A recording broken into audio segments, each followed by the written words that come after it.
estava eu a dar-vos as boas-vindas a esta forma do Departamento de Ambiente comemorar o dia 5 de junho, Dia Mundial do Ambiente. Decidimos organizar este webinar, portanto, relativo ao tema do ambiente e as pandemias no século XXI, pensando um pouco mais à frente.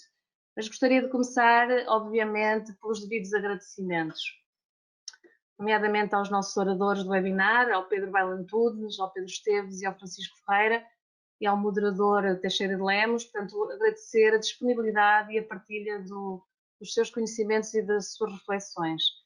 Também, obviamente, agradecer à Biz Direct, em nome do Hugo Gonçalves, da Margarida Canavarro e da Ana Luz, agradecendo pela prontidão no abraçar deste desafio de coorganização e apoio à componente técnica deste evento. Entendemos, somos assim que nós trabalhamos e entendemos que deve haver uma fusão de especialidades, uma cooperação. Para nós, cooperação é uma palavra de ordem. A todos, muito obrigada, e a todos os que estão presentes, sejam bem-vindos, agradecemos a vossa presença. O Departamento de Ambiente está feliz pela comemoração deste dia e desta forma. Obviamente que não é o nosso formato ideal, mas estamos juntos, certo? Gostaria neste momento, também enaltecer a todos os colegas, alunos e técnicos do Departamento de Ambiente da Escola Superior de Tecnologia de Gestão de Viseu, que nesta fase de confinamento e pós-confinamento conseguimos dar respostas às alterações drásticas que nos foram sendo colocadas. Portanto, conseguimos, assim como todos os colegas da Escola Superior de Tecnologia de Gestão de Viseu, ir dando resposta e adaptando às novas metodologias e técnicas de ensino. Correu bem, mas esperamos, sinceramente, voltar à normalidade com brevidade. Para quem não nos conhece, o departamento tem várias formações. Temos os cursos técnicos superiores profissionais de análises laboratoriais e de gestão da segurança no trabalho e do ambiente. Temos a nossa licenciatura de Engenharia do Ambiente e o mestrado de Tecnologias Ambientais. Ainda participamos nos testes de energias renováveis e de proteção civil.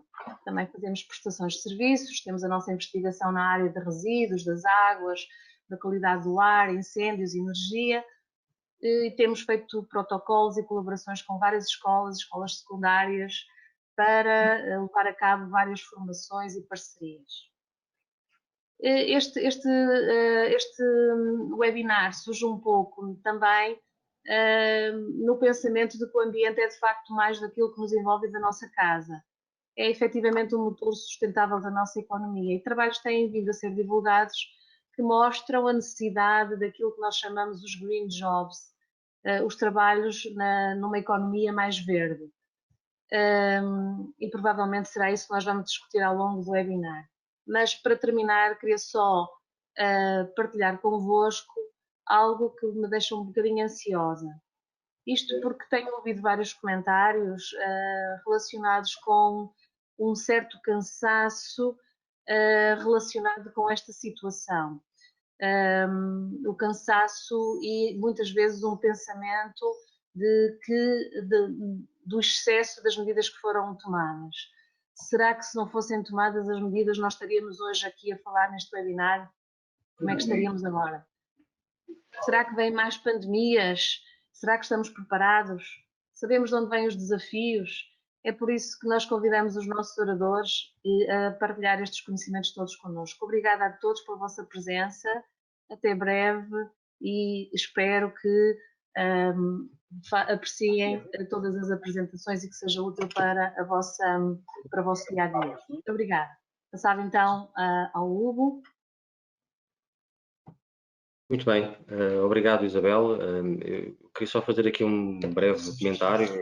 Com muito orgulho e com muito prazer estamos aqui envolvidos com o Departamento de Ambiente do Politécnico de Viseu, que a Visarect colaborou numa ótica de parceria para ajudar a chegarmos a mais pessoas com uma temática tão importante como esta que estamos todos a viver. E sendo nós uma empresa tecnológica, eu acho que a tecnologia também deu o seu pequeno contributo ao momento em que estamos aqui a viver e que nos permite acima de tudo, estarmos conectados e continuarmos ligados. Portanto, só dar esta ressalva, com muito gosto que estamos aqui a colaborar com o Instituto Técnico de Viseu e com o Departamento do Ambiente, e com todo o gosto continuaremos a colaborar em iniciativas futuras. Obrigado e passo agora ao professor Luís Lemos. Eu cumprimento todos os participantes neste webinar, agradeço naturalmente a vossa presença. Espero muito sinceramente que o mesmo vá de encontro às vossas expectativas e seja proveitoso em termos da partilha de conhecimento científico nestes surpreendentes novos tempos que vivemos. Naturalmente, uma palavra muito especial de agradecimento aos oradores, sobretudo pela disponibilidade que tiveram em participar nesta iniciativa, apesar do seu tempo muito ocupado, permitindo que possamos fruir do seu mérito científico.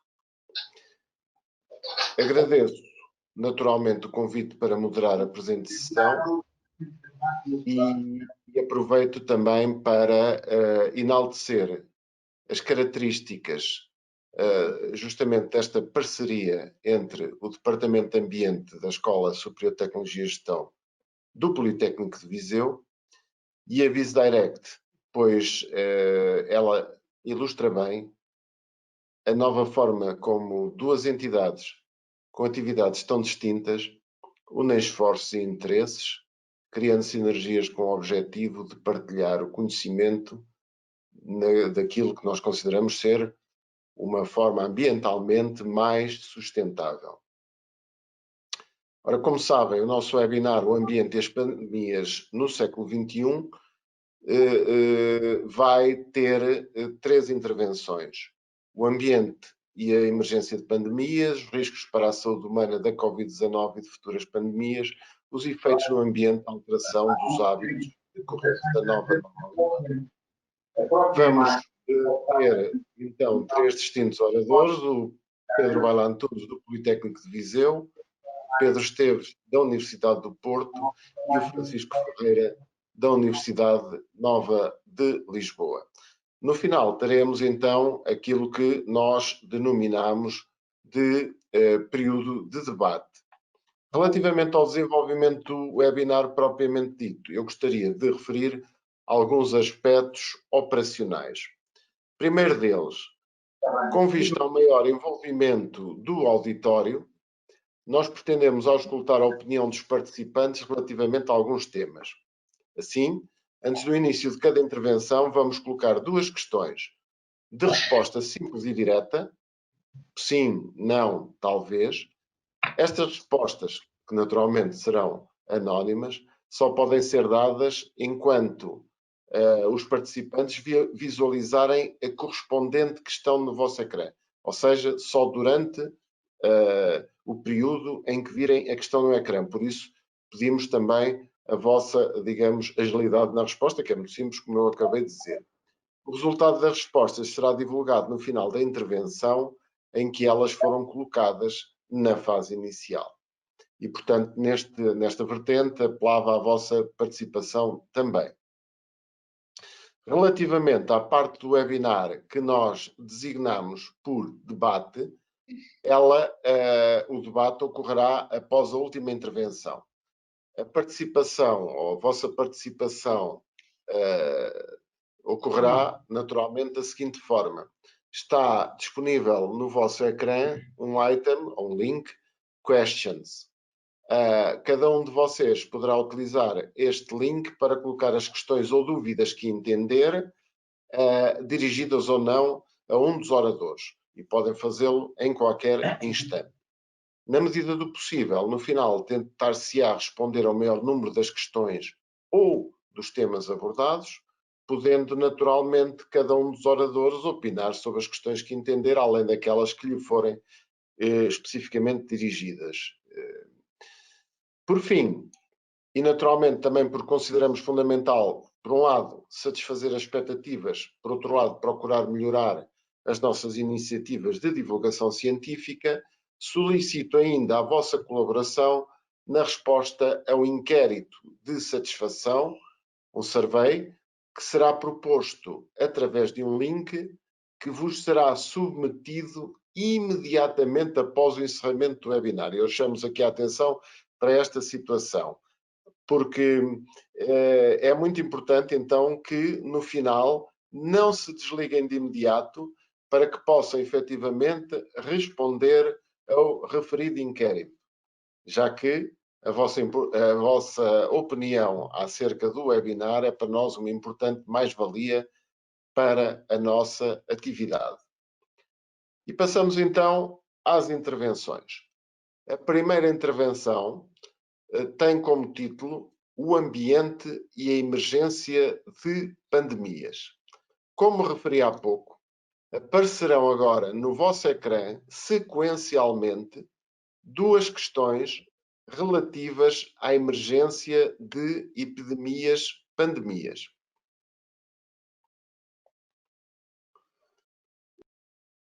A primeira questão, que estão a ver agora, considera que a degradação da qualidade do ambiente contribui para o aumento da frequência de epidemias-pandemias. Poderão responder, vamos dar um bocadinho, a resposta é direta.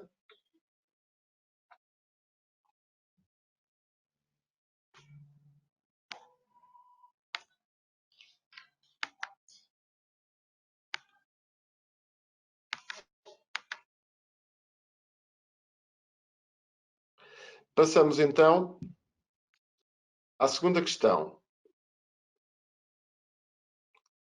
Considera que a situação pode ser atenuada com uma alteração de comportamento ambiental da sociedade? Podem responder, por favor.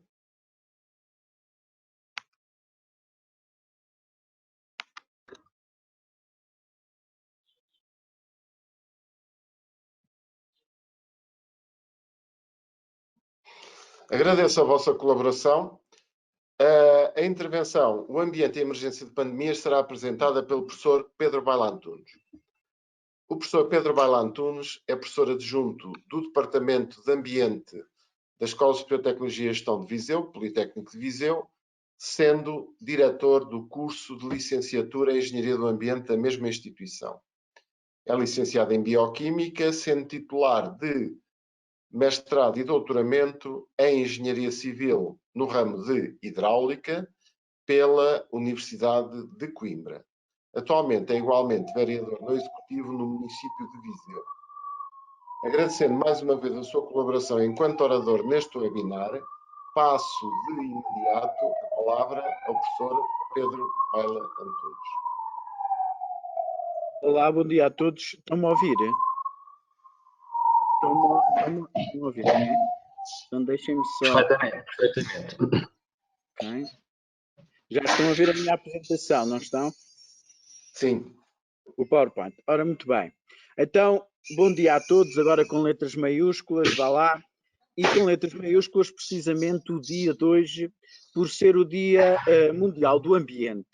E o Dia Mundial do Ambiente e esta conferência não podiam convergir melhor, no sentido de que os tempos que vivemos, os tempos supostamente conjunturais da pandemia e os tempos em sentido mais lato, das alterações climáticas, etc., de facto têm tudo a ver e, de facto, há aqui uma interconexão muito grande que eu vou tentar demonstrar ao longo da minha apresentação.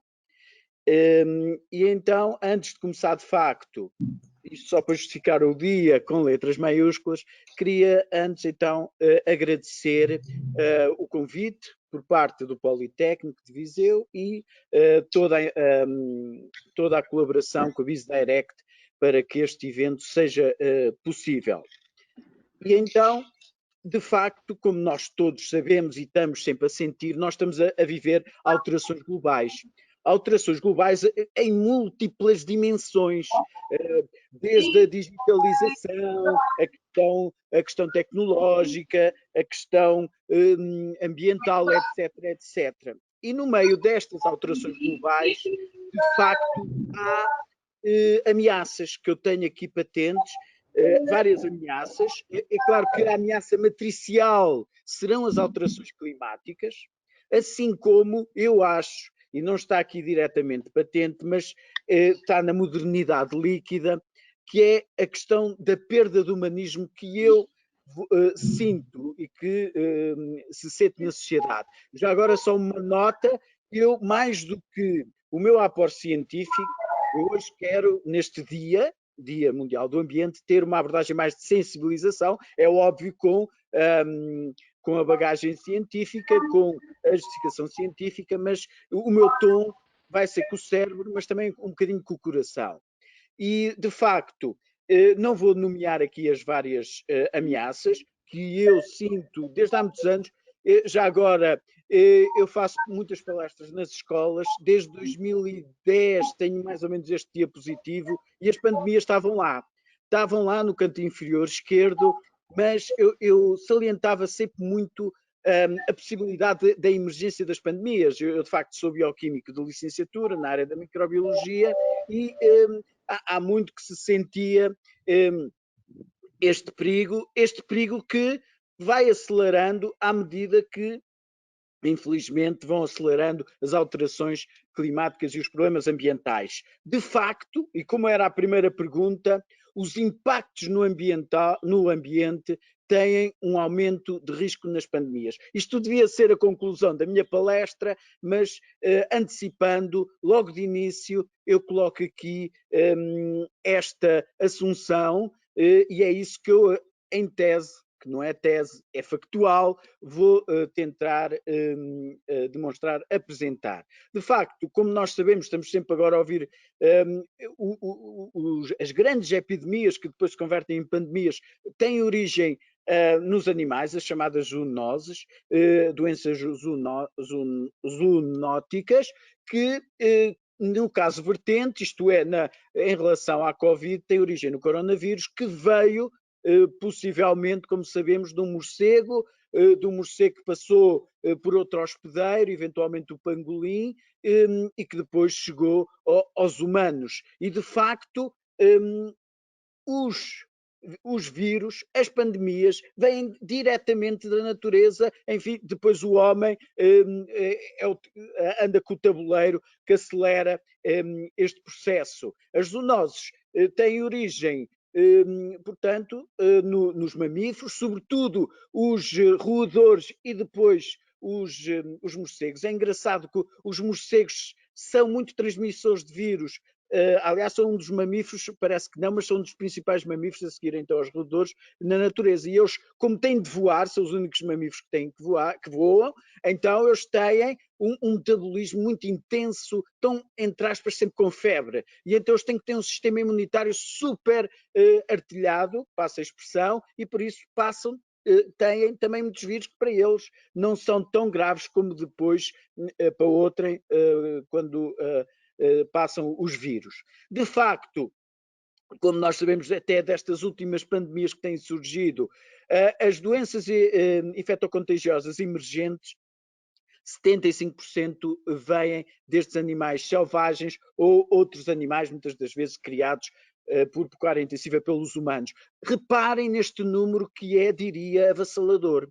Na natureza estima-se, ao nível só deste prisma de transmissão de vírus, portanto das zoonoses, há 1.700.000 aproximadamente vírus prontos a saltar para o homem. Na natureza, em equilíbrio, neste momento em equilíbrio com a natureza, mas prontos a partir de um desequilíbrio humano ambiental para passar para os homens. E de facto, já tradicionalmente, nós sabemos que estes grandes surtos de pandemias têm origem nas doenças infectocontagiosas. Aliás, as doenças infectocontagiosas eram a principal causa de morte até meados do século XX e provocaram grandes, diria, mortandades nos humanos. A peste negra, por exemplo, criou uma mortalidade próxima de metade dos europeus.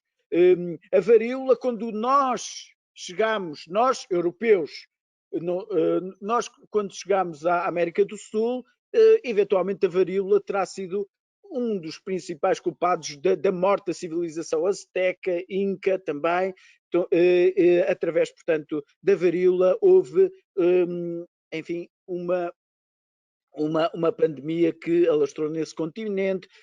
Temos ouvido falar muito da gripe espanhola, temos ouvido falar de um outro cariz, quase diria, de pandemia, que é a SIDA, que é, portanto, provocada, como sabemos, pelo HIV, que tem outras características, é mais lento, mas mais alastradora. Porventura já terão morrido, não 35 milhões, mas até 50 milhões de pessoas por via do HIV.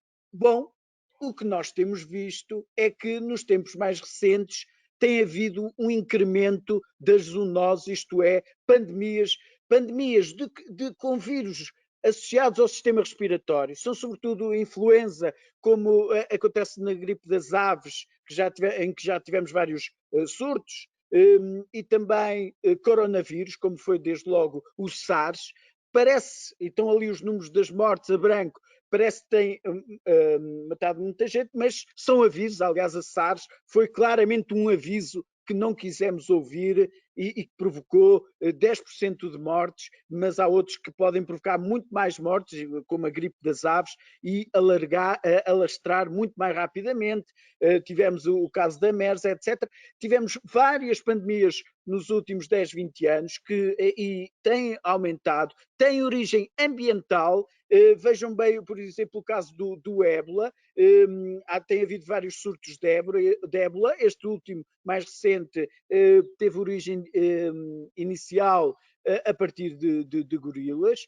E de facto, nós vivemos um conflito homem-natureza. Quer queiramos, quer não, esta é a grande questão. O homem pensa que tem a natureza ao seu serviço, o homem é omnisciente e controla a natureza, e eu, falando claro, e eu hoje estou também a falar com o coração, o coronavírus foi uma lição, esperemos bem que seja uma lição, agora foi um aviso mais retumbante, e de facto nós estamos a invadir a natureza e a criar conflitualidade, e o tal equilíbrio que eu falava está em perigo. Então vou aqui elencar alguns aspectos que justificam.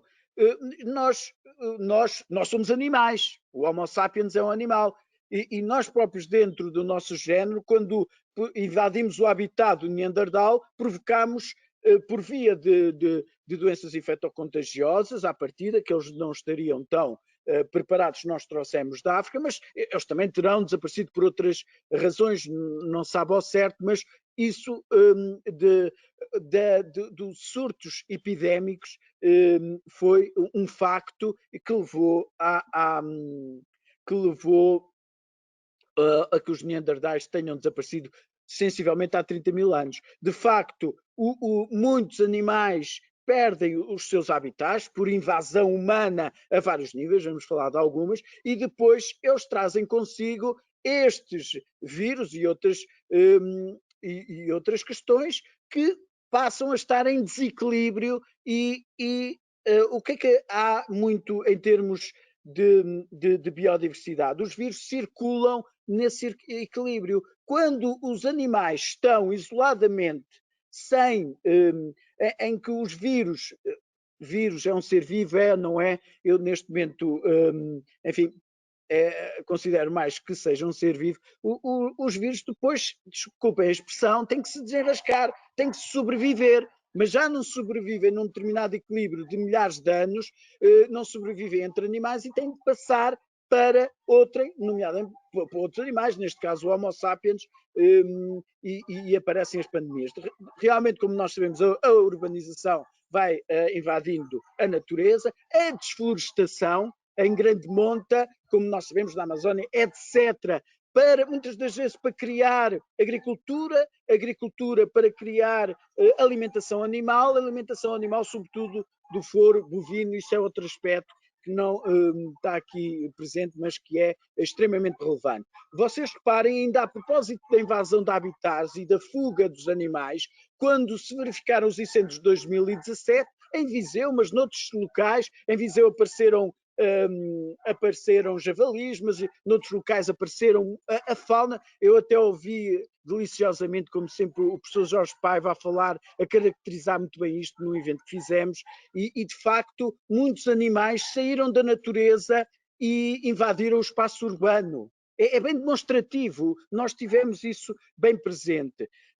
A agricultura intensiva, que vai substituir a floresta, a agricultura intensiva que é monocultural, que utiliza pesticidas, etc, etc, e de repente temos cada vez menos seres vivos na natureza, seres vivos por onde circula equilibradamente, por onde circulam estes vírus. Por acaso a abelha não é o melhor dos exemplos, mas eu fiz questão de colocar aqui a abelha. Hoje, foi há pouco tempo o dia da abelha, nós sabemos que as abelhas são responsáveis por 80% da polinização, à volta de metade dos alimentos que hoje vão consumir dependem das abelhas. As abelhas estão a desaparecer na Europa a uma velocidade, vou utilizar um termo juvenil, enormérrima, e nós temos que fazer algo pela questão da biodiversidade e das abelhas. Hoje fiz questão, já dei umas aulas também assim, de falar do meu jardim. Eu confesso, não gosto muito de flores, mas por causa das abelhas, tenho nas últimas semanas plantado lavanda, alecrim, etc. E precisamos muito, isto foi só um parênteses, fazer muito. E nas cidades podemos, e nas nossas casas, como é aqui o exemplo do meu jardim, muito para que as 65 abelhas da Europa, 30% estão a desaparecer, que isso não aconteça, não pode acontecer. De facto, a pecuária intensiva é também um acelerador desta passagem de vírus, desde logo, e pior que tudo, a pecuária intensiva que até já há de animais selvagens.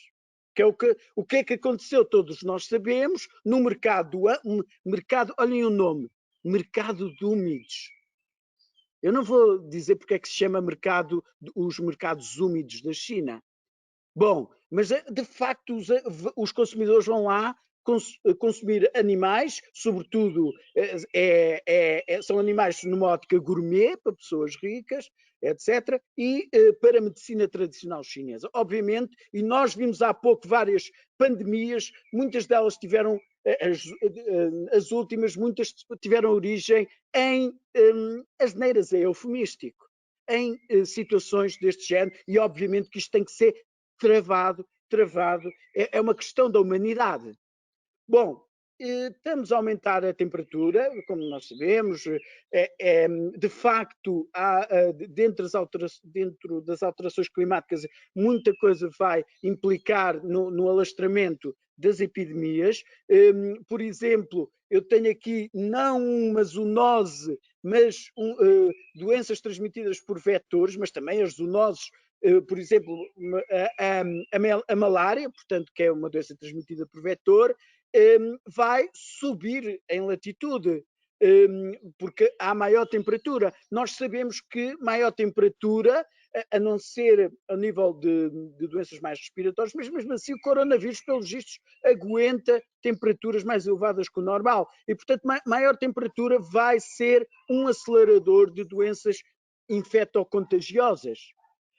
Outro dos problemas das alterações climáticas é o degelo do permafrost. Nós temos sol, temos matéria orgânica, para além da questão da libertação de biogás, sobretudo com o metano, que cada molécula de metano é 20 vezes mais impactante que uma de dióxido de carbono, e de facto vai haver uma grande libertação, mas a par disso vão-se libertar bactérias, vírus que estão no permafrost há 30, 40 mil anos, e não há o mínimo de equilíbrio com os seres vivos, a começar pelo homem, a começar aqui, é uma visão um bocado egocêntrica, mas humanocêntrica, mas de facto estes vírus são um perigo potencial, e as bactérias têm também um grande potencial de pandemia. Aliás, a peste negra foi pela Yersinia pestis, e de facto há muita bactéria e muito vírus adormecido no permafrost. Em relação ao ambiente e às alterações climáticas, nós sabemos que a poluição do ar abre portas e ainda há pouco vimos que muitos destes vírus são de origem, provocam doenças respiratórias, o influenza, o corona, e de facto nós temos mais portas abertas com a poluição atmosférica, por razões que eu não vou aqui sublinhar. Bom, de facto, também o nosso modo de vida, o homem afastou-se da natureza. Eu, por acaso, vivo numa quinta, os meus filhos partiram várias vezes a cabeça, mexeram na terra, subiram às árvores. Olhem, é esta árvore que está aqui na vossa imagem, que está por cima de mim, um chorão. E, de facto, mas de facto, quero eu dizer, nós temos afastado da natureza, não temos, a nível do sistema imunitário, um sistema imunitário tão desenvolvido, ao nível... Porque quando nós lidamos com terra, com animais, etc., vamos ganhando anticorpos, como agora se fala tanto, mas infelizmente temos uma sociedade cada vez mais ascética, a começar nas crianças. Por isso, as minhas imagens quero que sejam simbólicas e por isso escolhi aqui as crianças como exemplo típico da diminuição da capacidade dos sistemas imunitários. De facto, um outro perigo que tem a ver com o ambiente também, nós temos que melhorar as nossas hectares. Por exemplo, nós sabemos, e isso é um grande problema que eu falava muito entre as palestras a nível das pandemias, o potencial das bactérias multiresistentes. Há várias razões para que elas estejam aí. Há várias razões para que os antibióticos estejam a perder eficiência. Uma das principais é que elas passam, os antibióticos, assim como os pesticidas, os contraceptivos, passam incólumes num sistema de tratamento convencional e, portanto, temos que melhorar o tratamento das águas residuais a esse nível. Uma das razões que tem feito alastrar as pandemias, isto aqui é a população mundial, quando eu estava a preparar este slide, estamos em 8 mil milhões, de facto há uma maior concentração em determinados pontos esses, vejam ali a China, a Índia, e de certas zonas da África onde há maior potencialidade, e de facto tem acontecido para o surgimento de pandemias. A globalização é um acelerador, fala-se muito disto. Dentro da globalização como acelerador, obviamente, são as viagens aéreas.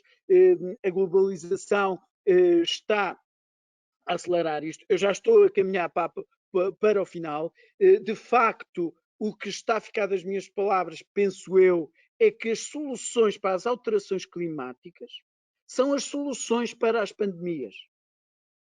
Isto é praticamente universal, esta assunção. E, de facto, muito há a fazer. Simbolicamente, eu pus aqui as ciências da vida e quero falar num segundo nas ciências. Nós ligamos muito à investigação tecnológica, etc. Aquele tipo de investigação que dá mais-valias imediatamente. Esquecemos das ciências da vida um pouco. Realmente, só com as ciências da vida, com as ciências do ambiente, e agora essa lição eu acho que foi aprendida, é que podemos ter futuro nas alterações climáticas, um melhor futuro para lidar com as pandemias e, portanto, tem que haver aqui uma perspectiva mais eco-global, ecológica e mais bio, no sentido de seres vivos, e este período que vivemos foi, de facto, também uma lição para a importância das ciências puras e da vida, e não só as ciências que, desculpem o simplismo das minhas palavras, que imediatamente dão dinheiro. As ciências da vida dão vida, como agora se provou. Então, quero que leiam esta frase. Eu não coloquei palavras, só estas. E, de facto, este período é importantíssimo para a humanidade. As alterações climáticas, toda a gente sabe aquela metáfora do sapo que em água que vai aquecendo, ele fica e vai morrendo. Em água quente, ele salta e livra-se e sobrevive. O coronavírus foi esta segunda questão. Nós entramos na água quente e até outros níveis, como o facto de estarmos aqui nesta videoconferência, tudo acelerou, nós conseguimos mexer-nos. Eu tenho medo, temos que... há esta questão de que adormeçamos com as alterações climáticas. Isto foi um aviso, nós estamos step by step a entrar nas alterações climáticas, muito a fazer, e de facto o coronavírus mostrou-nos que de repente a nossa vida pode degradar-se. As alterações climáticas, evidentemente, não é preciso afirmá-lo, que criarão alterações muito mais graves, muito mais acentuadas, muito mais dolorosas para as pessoas, para a sua qualidade de vida. E, portanto, temos que... Esta agitação também tem este simbolismo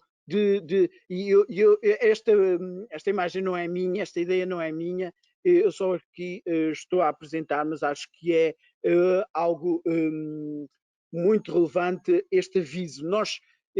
Eu há pouco dizia que estava a falar com a razão, mas também com o coração, e também ciente, e temos que estar sempre cientes da importância da nossa casa.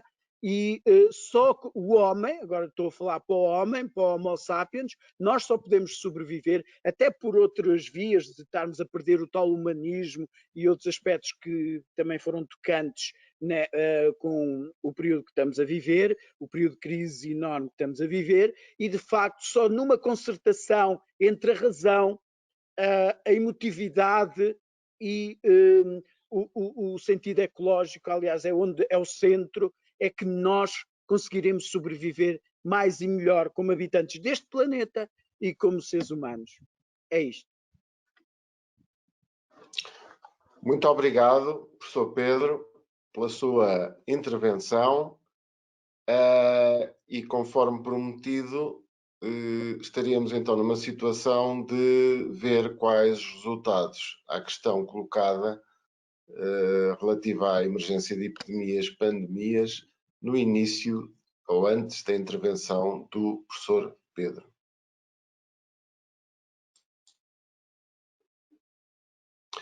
Portanto, relativamente à degradação da qualidade do ambiente, há uma clara maioria, uma significativa maioria, de facto, que considera que a degradação da qualidade do ambiente contribui efetivamente para o aumento da frequência destas situações.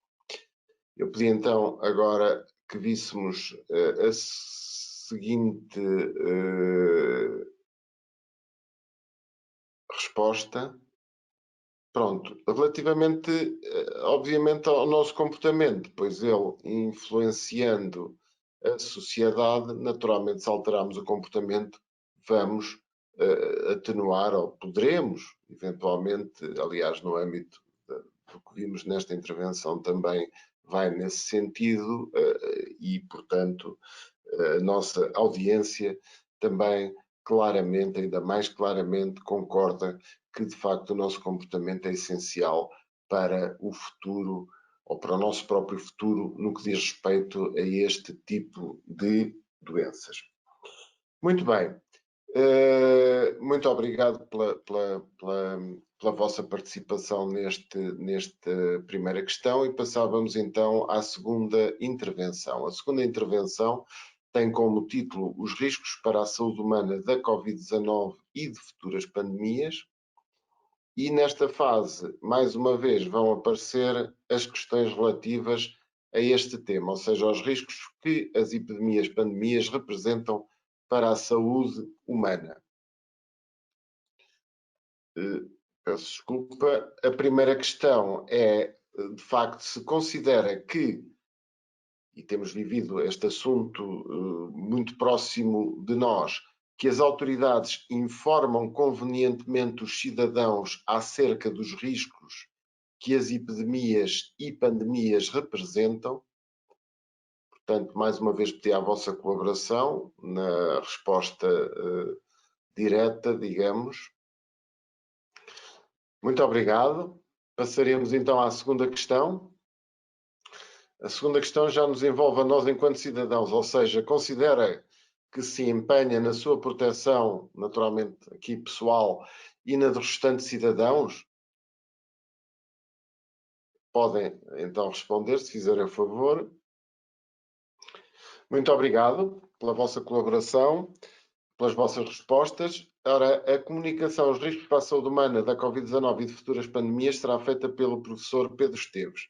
O professor Pedro Esteves é investigador principal no CBO INBio, Centro de Investigação em Biodiversidade e Recursos Genéticos da Universidade do Porto, onde é responsável pelo grupo de investigação Imunidade e Doenças Emergentes. É igualmente professor auxiliar convidado na Faculdade de Ciências da Universidade do Porto, sendo licenciado e doutorado em Biologia pela mesma universidade. Portanto, parece-nos e é certamente a pessoa ideal para falar sobre este tema. Portanto, vamos ouvi-lo com atenção. Agradeço mais uma vez, professor Pedro Esteves, a sua participação enquanto orador e passava-lhe de imediato a palavra. Também, muito obrigada pelo convite. É de facto com enorme prazer que eu estou neste webinar, em particular o convite pelo Instituto Politécnico de Viseu, em particular pelo convite feito pela Isabel Braz. Eu vou falar então sobre os riscos para a saúde humana e futuras pandemias. Isto é um desafio bastante grande, porque é um tema muito vasto e ainda por cima muito recente, e portanto a informação que nós temos, apesar de tudo, é escassa. Mas os coronavírus, o SARS-CoV-2, que provoca então a doença, a Covid-19, apesar de ser recente, não é o primeiro coronavírus a infectar humanos. Nós já temos pelo menos 7 coronavírus. O primeiro coronavírus detectado em humanos em 1964, por aí, e desses 6 que provocam infecções nos humanos, 2 são declaram-se particularmente maus, SARS-CoV e MERS-CoV, e 4 são endémicos, quer dizer que circulam nas populações humanas, mas que não provocam propriamente grandes problemas. Se nós estaríamos à espera de ter uma pandemia, se calhar estávamos, se nós pensarmos que em 2002 tivemos o SARS-CoV, então o síndrome respiratório aguda grave, e que foi passado do morcego, tivemos um mamífero hospedeiro, que era a civeta, um mamífero asiático, que depois infectou os humanos e que matou mais de 700 pessoas. Se calhar tivemos um primeiro aviso, mas isso não chegou. Tivemos um segundo aviso, com o MERS-CoV em 2012, através do síndrome respiratório do Médio Oriente. Tivemos então uma infecção que foi do morcego, desta vez o hospedeiro intermediário será o camelo, que infectou o homem. E esta infecção, que já matou mais de 800 pessoas, ainda continua ativa. Em fevereiro tivemos o último caso de MERS-CoV e o facto de ela continuar ativa poderá ter a ver com o camelo funcionar como um reservatório ativo, ou seja, continua infectado com MERS-CoV e esporadicamente infecta o homem. Ora bem, então, quando apareceu o SARS-CoV, que está aqui representado em 2019, nCoV nesta árvore, aquilo que vocês têm nesta árvore, essencialmente, são vários clados. Clado 1, clado 2, clado 3. E, se vocês repararem bem, em cada um destes clados nós temos sequências de morcego e temos sequências que foram infectando o homem. SARS-CoV com sequências de morcego, 2019, nCoV, o SARS-CoV-2 com sequências de morcego, e, finalmente, incluindo o MERS-CoV, temos aqui vários hospedeiros, inclusivamente alguns destes hospedeiros partilham também os coronavírus endémicos, que não provocaram doença nenhuma. E claramente nós vemos que há uma relação direta entre os morcegos e os homens, que vai incluir vários mamíferos intermediários em todo este processo. Um dos principais candidatos a ser o tal hospedeiro intermediário no SARS-CoV-2, de facto, são os pangolins. Não é? Foi identificado uma estirpe do SARS-CoV-2, muito semelhante ao SARS-CoV-2 em pangolins, e, portanto, pensa-se que poderá ser esse o hospedeiro intermediário. No entanto, não é completamente claro e poderão estar outros hospedeiros também envolvidos neste processo. Como o Pedro Antunes já falou, de facto isto é uma imagem do mercado do ano, de facto se vê que a quantidade de animais que se encontram nestes mercados absolutamente extraordinário. E, de facto, não é de todo surpreendente que alguns dos vírus que estejam a circular nestes animais saltem para o homem. É relativamente fácil porque, de facto, o manuseio e o contacto é muito grande. Agora eu vou falar um bocadinho sobre a parte mais técnica desta história toda.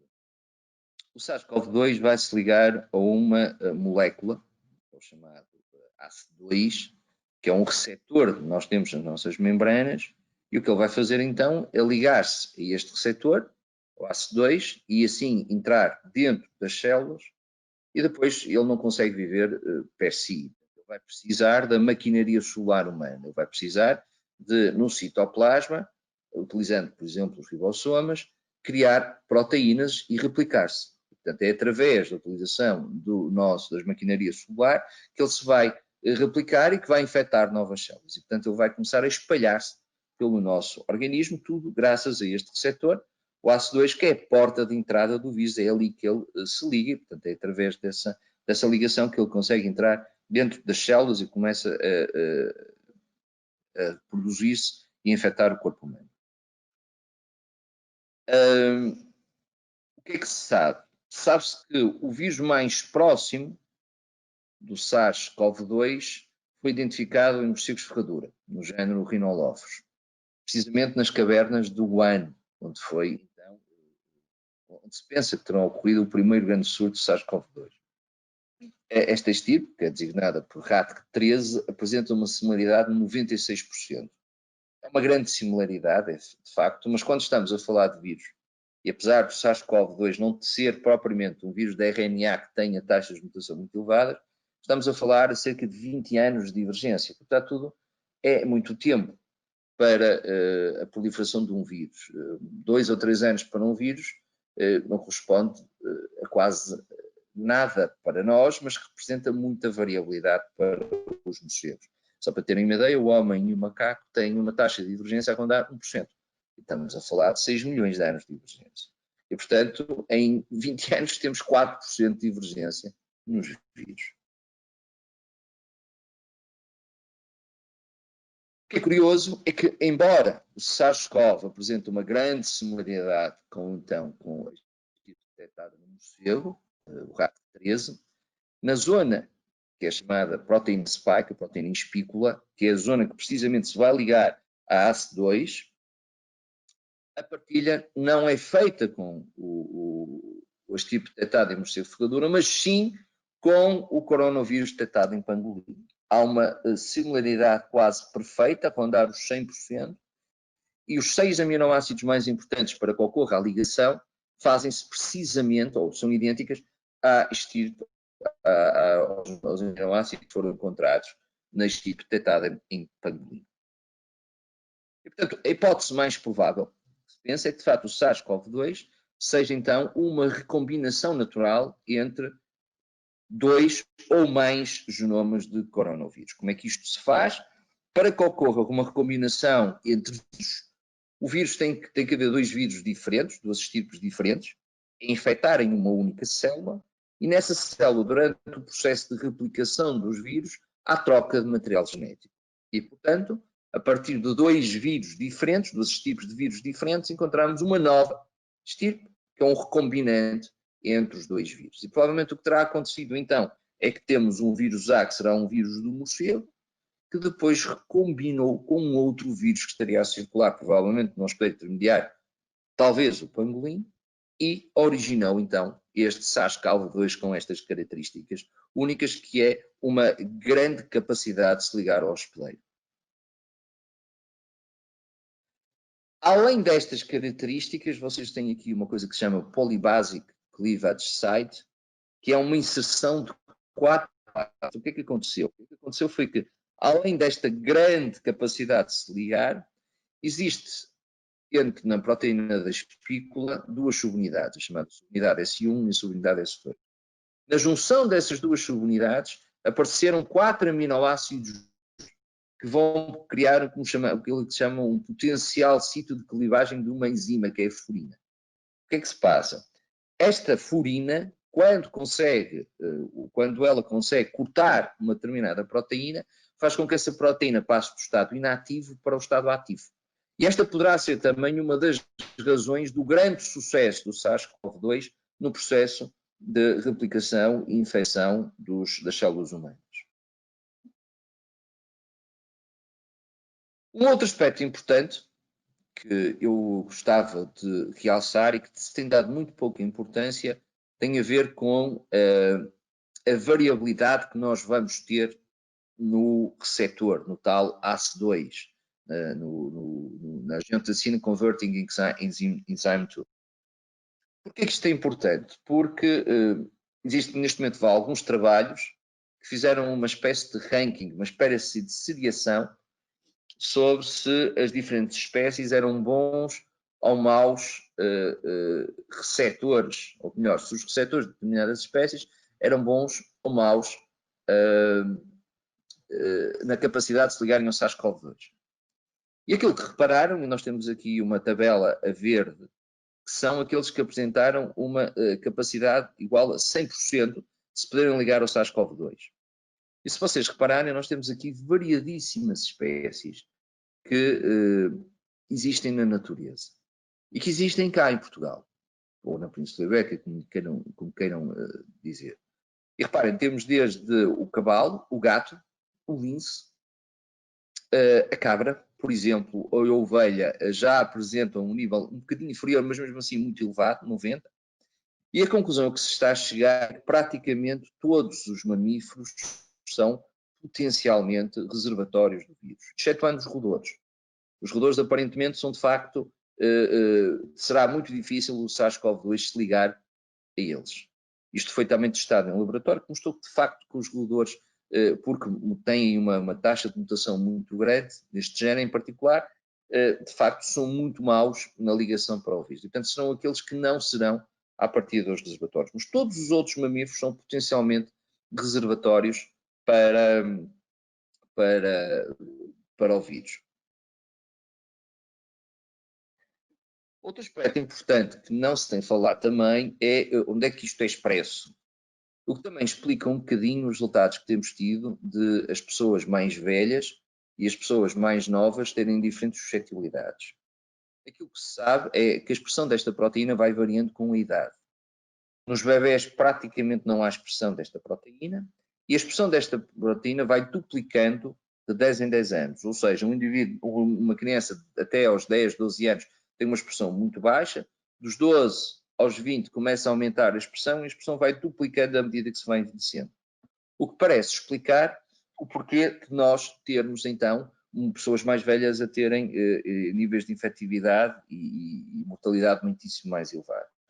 Curiosamente, isto são dados de 2018, tirados diretamente de bases de dados públicas, a expressão da proteína é muito maior no intestino, é muito maior, por exemplo, no rim, é muito maior no coração do que propriamente nos pulmões. E, portanto, poderá acontecer que muitas das pessoas que estão a ser infectadas pelo vírus e que têm ou uma infecção ligeira, ou sintomas ligeiros, ou sintomas mais graves, mas não muito graves, poderão elas estar a replicar o vírus com maior intensidade, por exemplo, no rim, ou no coração, ou no intestino. E aquilo que se começa também a observar é que começam a aparecer infecções renais, aparecem problemas cardiovasculares em pessoas que até terem sido infectadas não tinham problemas de maior. Este é o outro problema, saber até que ponto é que o vírus está a danificar ou prejudicar outros órgãos além dos pulmões e de todas aquelas sintomatologias características. Isto vai ter que ser estudado e vamos ter que ver então quais são as consequências. Se olharmos para a expressão da proteína no pangolim e também no morcego envergadura, vemos que também aqui temos uma expressão muito diferencial e muito parecida com aquela que nós temos no nosso organismo. Rim, fígado, coração, mais uma vez rim, coração, são os órgãos que apresentam maior expressão. Havendo também expressão nos pulmões. Isto é mais ou menos um padrão que encontramos em todas as espécies, no gato, no cão, nos furões, nas vacas, nos porcos, nos coelhos. todos eles apresentam mais ou menos o mesmo padrão, são os mesmos órgãos sempre a apresentarem expressões mais elevadas e, portanto, todos eles têm, à partida, uma capacidade também de poder se funcionarem como reservatórios do vírus. Ora bem, como resolver então o problema do Covid? Não há soluções milagrosas. Isto é esperar que haja imunidade de grupo e para que isso aconteça temos que ter entre 70% e 75% da população infectada, portanto tem que ter anticorpos que sejam capazes de parar a infecção do vírus.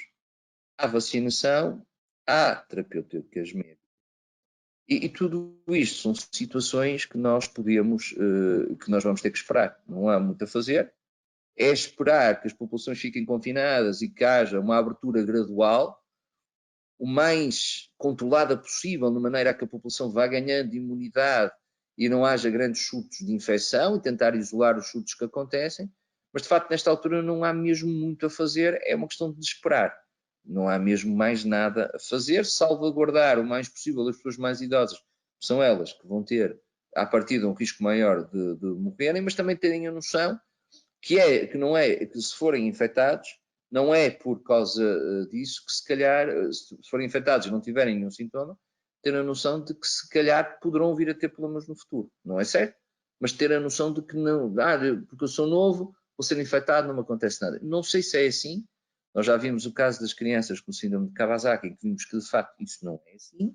E além do mais, podem funcionar como reservatórios e infectar outras pessoas que tenham maior propensão a ter a doença e morrer, ou inclusivamente podem funcionar como reservatórios e permitir a circulação do vírus. Em relação às questões, aos problemas que o Pedro Antunes falou, eu apenas referia a introdução de espécies exóticas, que é um grande problema que nós temos a nível mundial e que eu vou-vos dar só um exemplo. A semana passada publicamos um artigo em que descrevemos que os quilos podem estar a morrer com um adenovírus e este adenovírus, quando formos caracterizá-lo, é completamente diferente do que está a circular em Portugal e é praticamente idêntico ao que existe na Coreia. E nós não fazemos a mais pequena ideia de onde é que ele veio, mas é muito possível que a introdução de espécies exóticas possa ser um dos grandes fatores para o aparecimento de doenças virais que até aquela altura não apareciam nas populações naturais selvagens e começam a aparecer agora. Bom, e é tudo. Muito obrigado.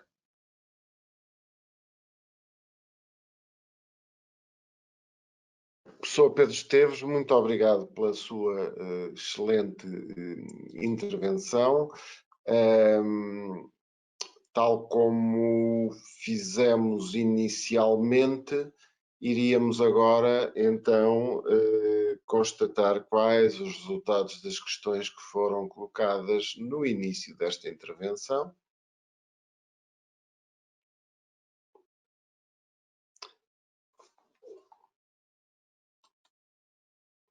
Portanto, estamos a falar de facto da questão se as autoridades informam convenientemente os cidadãos. Eu peço desculpa, estamos a ver a pergunta 2, se não estou em erro.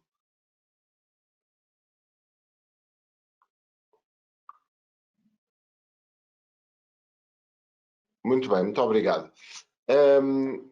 Portanto, a questão da informação por parte das autoridades, de facto, acerca dos riscos que as epidemias, pandemias representam, eu diria que aqui temos uma repartição muito mais homogénea do que na primeira pergunta, portanto, sendo que, apesar de tudo, metade do painel considera que não é, ou a sociedade não é informada de facto, e eles próprios, naturalmente nós próprios, enquanto cidadãos, não somos informados convenientemente acerca dos riscos que este tipo de doenças de facto representam. Esta situação é uma situação que tem estado de facto em discussão a nível global, a nível nacional, e, portanto, de facto, mais uma vez, o nosso painel vai de encontro, as respostas vão de encontro àquilo que, de facto, é um objeto de discussão em termos da sociedade. Pedi então os resultados, se faz favor, da segunda questão.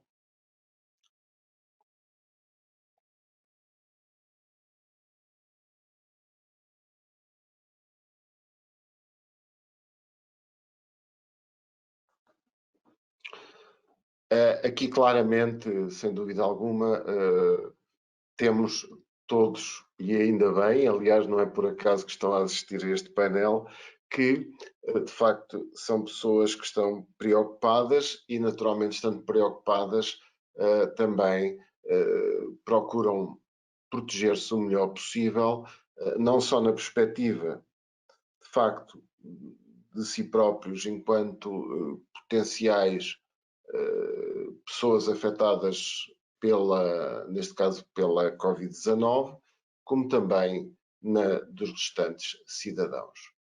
Muito obrigado pela participação então de todos neste pequeno questionário e eu passaria então à próxima intervenção, a última do nosso webinar. A próxima intervenção então tem como título os efeitos no ambiente da alteração dos hábitos decorrentes da nova normalidade. É uma questão de facto premente. Mais uma vez, ser-vos-ão colocadas duas questões, desta vez relativas precisamente a esta nova normalidade.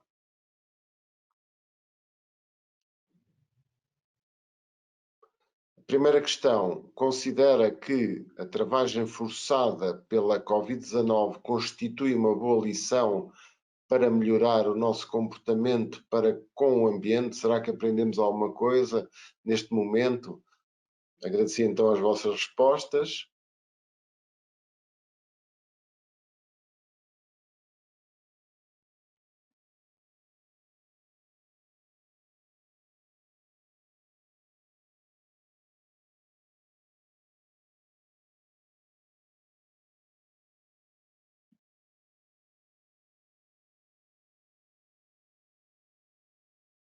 Muito obrigado. Vamos ver a segunda questão. Considera que o nosso comportamento vai mesmo modificar-se de forma sustentada? A grande dúvida. Aguardamos então a vossa opinião.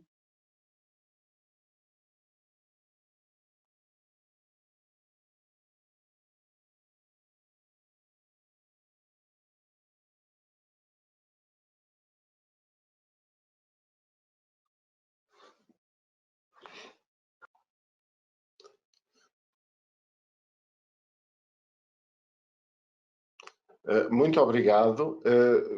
Justamente sobre este tema, então, vamos ouvir o professor Francisco Ferreira, os efeitos do ambiente na alteração dos hábitos decorrentes da nova normalidade. O professor Francisco Ferreira é professor associado do Departamento de Ciências e Engenharia do Ambiente da Faculdade de Ciências e Tecnologia da Universidade Nova de Lisboa, bem como investigador do CENSE, Centro de Investigação em Ambiente e Sustentabilidade. É licenciado em Engenharia do Ambiente pela mesma faculdade da Nova de Lisboa, é mestre pela Virginia Tech dos Estados Unidos e doutorado também pela Universidade Nova de Lisboa. Foi presidente da Quercus no período entre 1996 e 2001 e também vice-presidente da mesma organização entre 2007 e 2011. No presente é presidente da Zero, que é também uma ONG que opera na área do ambiente, que é uma associação do Sistema Terrestre Sustentável. Professor Francisco Ferreira, agradeço-lhe mais uma vez a sua participação enquanto orador nesta iniciativa e passamos de imediato a escutá-lo. Muito obrigado.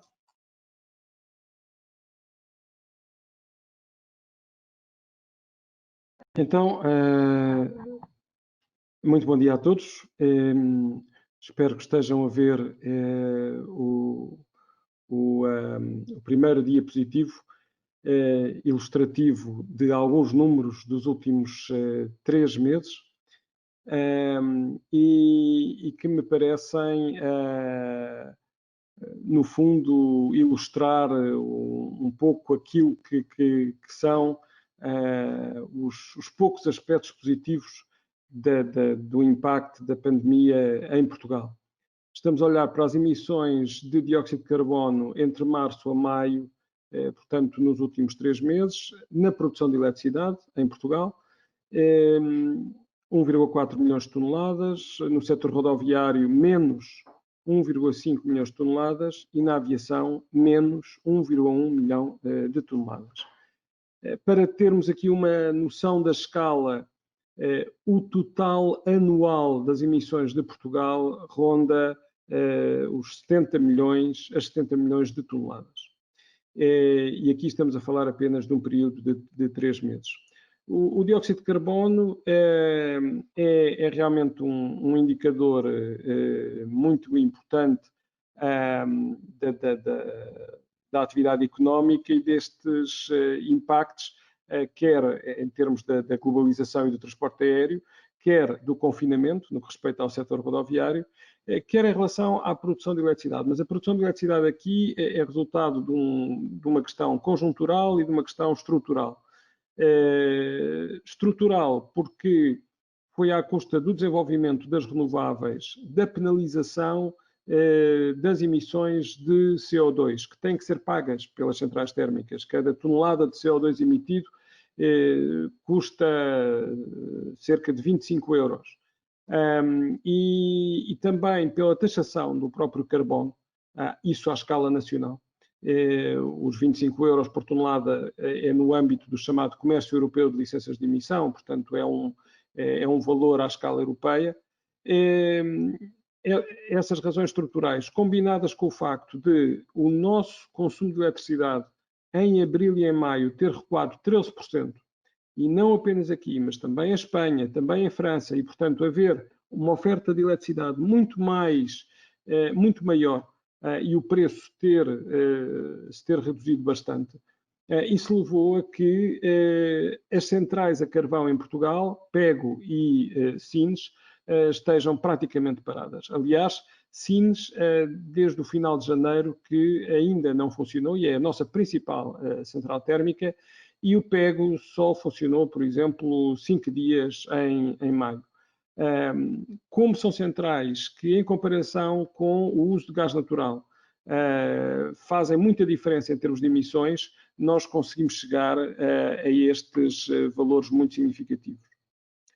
Depois, na qualidade do ar, olharmos para alguns valores que estão aqui compilados. Portanto, reparem, isto são valores relativos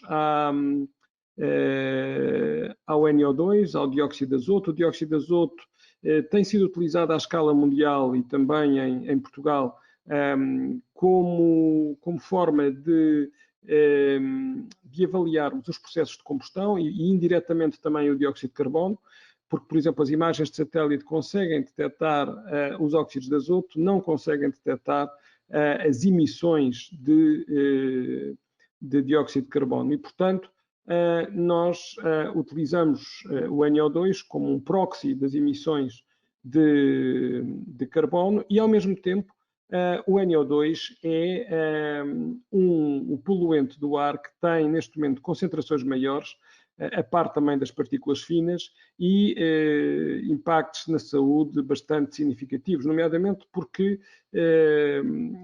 fragiliza o nosso sistema imunitário, que é um problema óbvio nestes tempos de pandemia. Reparem, há haver liberdade no estado de emergência com 22 microgramas metro cúbico, inclusive na primeira fase de desconfinamento chegámos a 20, portanto não houve aí uma grande diferença, e 38 na segunda fase de desconfinamento, já na segunda quinzena de maio. O Porto não teve um recuo tão grande e só em termos de comparação, reparem, o valor limite anual é 40 microgramas metro cúbico e, portanto, aqui nós estaremos sempre a exceder esse valor limite. E há aqui também diferenças, é que a Praça Francisco Sá Carneiro, ou Santa Cruz, entre Campos e Liberdade, são estações de tráfego. Professor Francisco, professor Francisco, peço desculpa só de interromper, é que era para lhe pedir para tentar colocar em slideshow. É que não está em slideshow. Por isso é que eu estava a perguntar se estavam a ver ou não o meu ecrã corretamente. Porquê? Porque ele está em slideshow, só que eu tenho 3 PowerPoints. Vamos ver se é este que resulta. Não deve ser este. Muito obrigado. Agora, não. E este? Está bom. Está bom agora? Força. Obrigado, okay. obrigado. Ele só me identifica PowerPoint, ok? E como eu tenho 3, eu no início perguntei e como não me disseram nada, eu achei que estava o correto. Está bom, obrigado. Muito obrigado.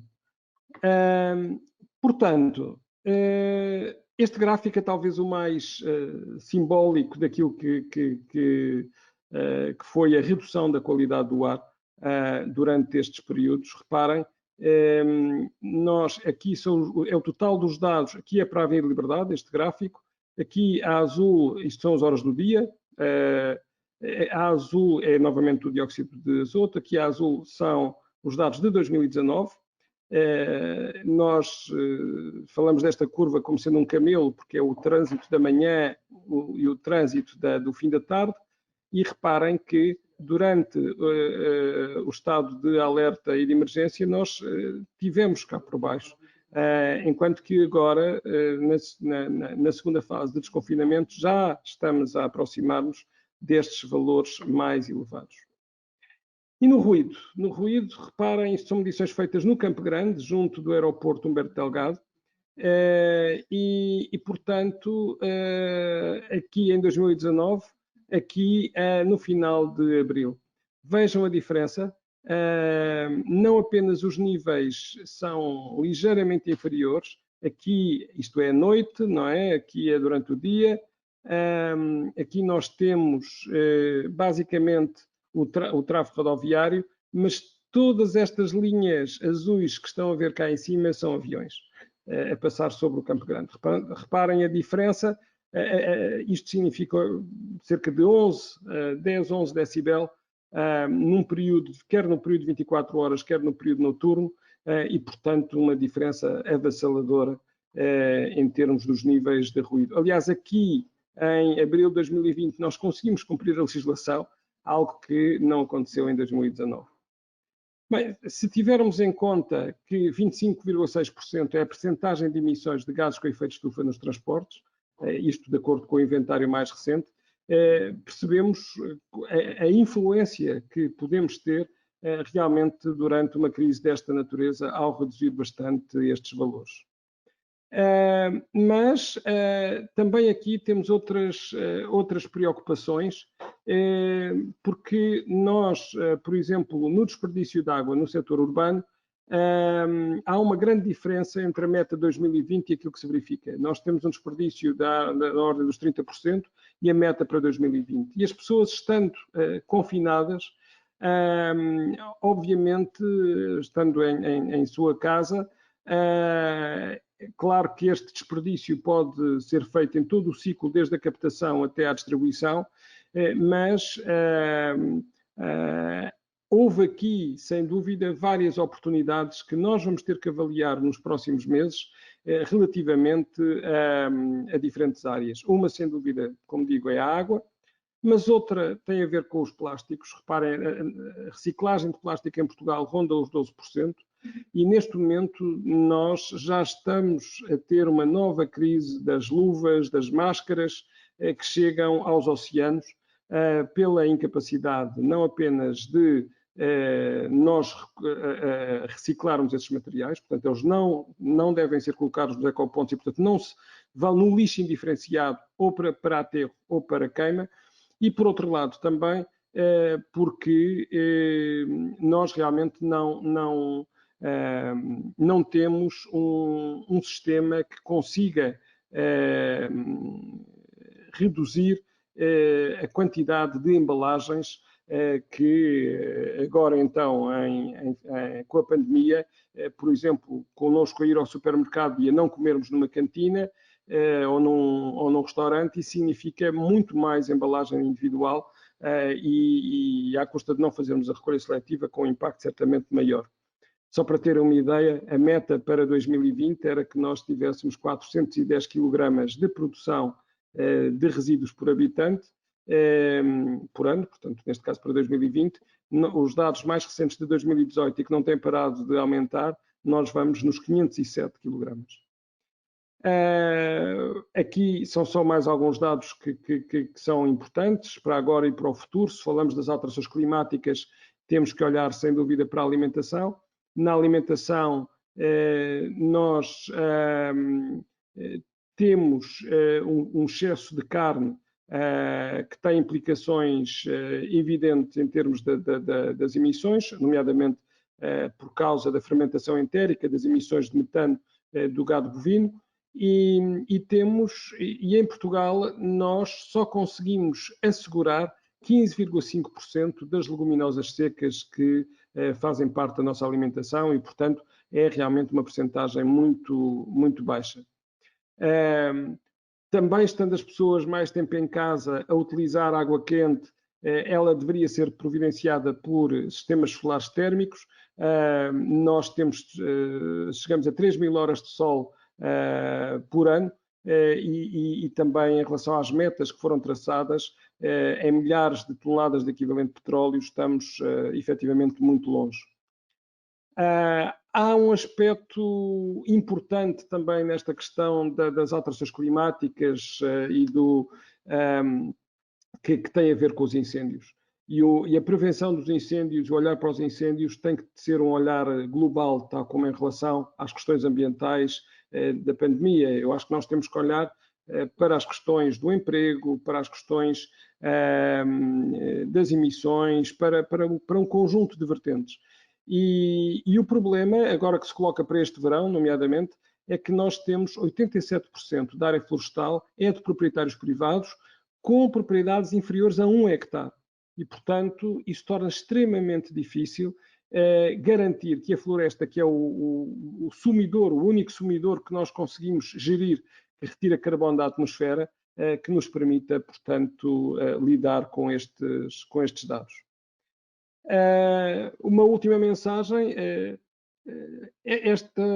esta crise que nós temos, ela só consegue ser efetivamente ultrapassada, na minha opinião, se nós transformarmos o modelo socioeconómico que temos, focando no bem-estar das pessoas, mas também no estabelecimento de uma relação de equilíbrio e de respeito pelos limites do planeta. E, de certa forma, já foi falado também nas outras intervenções, e é absolutamente crucial, porque nós temos uma pegada ecológica muito acima daquilo que o planeta nos fornece em termos de recursos renováveis, e além disso estamos também a ir além daquilo que é, eu diria, legítimo no interface entre a humanidade e a natureza,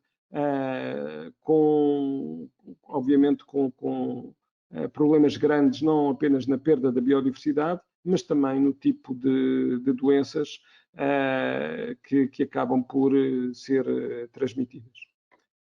E da minha parte é tudo, e depois, obviamente, terei muito gosto também em responder a alguma questão que surja. Professor Francisco Ferreira, muito obrigado pela sua excelente intervenção. Portanto, chegamos ao momento em que, conforme prometido, vamos assistir aos resultados do questionário colocado no início da intervenção do professor Francisco Ferreira, que eu pedi então que fossem colocados.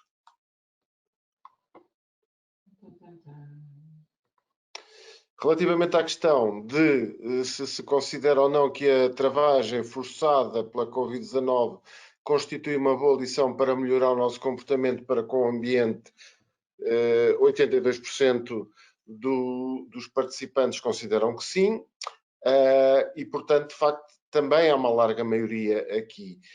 Portanto, de facto, nós temos consciência que, pelo menos durante o período, ou durante um determinado período, nós apercebemos todos, digamos, nós tivemos uma experiência laboratorial forçada que efetivamente foi importante, porque vimos, e aliás constatamos agora também na comunicação do professor Francisco, que de facto os resultados, eu diria até, são impressionantes, e vimos outros impressionantes também a nível mundial desta paragem, de facto, a que fomos forçados.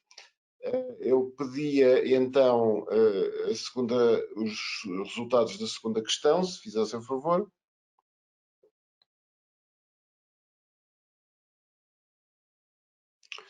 Muito obrigado. Aqui temos uma repartição mais significativa. Considera que o nosso comportamento vai mesmo modificar-se de forma sustentada.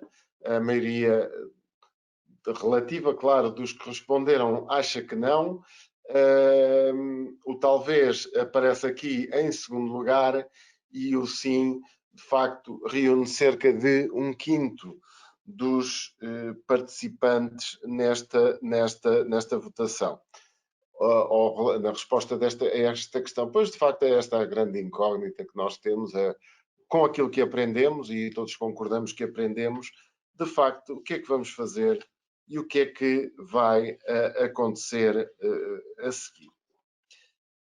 Muito obrigado pela vossa participação, de facto, nestas questões, ou respostas a estas questões, e, de facto, vamos de imediato iniciar um período